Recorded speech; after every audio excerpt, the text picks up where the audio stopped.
তো আজিতো আপোনালোকে সকলোৱে গমেই পালে গুৱাহাটীত আজি ভালে সংখ্যক চৰকাৰী পোষ্টৰ তেওঁলোকে এপইণ্টমেণ্ট বিতৰণ কৰিছে চৰকাৰে। আচলতে 1 লাখ যিটো তেওঁলোকৰ লক্ষ্য আছিলে তো সেই লক্ষ্যক সাক্ষী কৰি তেওঁলোকে আজিও বহুখিনি পদৰ বাবে এপইণ্টমেণ্ট তেওঁলোকে ডিষ্ট্ৰিবিউশ্যন কৰিছে আৰু 10 অক্টোবৰ তাৰিখে নেক্সট এপইণ্টমেণ্ট ডিষ্ট্ৰিবিউশ্যন কৰিব।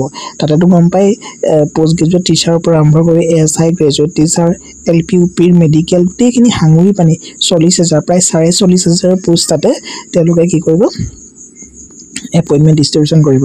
এটা পোষ্ট গ্ৰেজুৱেট টিচাৰৰ যিটো ৰিজাল্ট ইতিমধ্যে ঘোষণা কৰা হৈ গ'ল। এটা গ্ৰেজুৱেট টিচাৰৰ ৰিজাল্ট কেতিয়াকৈ আহিব বহুতে ভয় খাই আছিলে।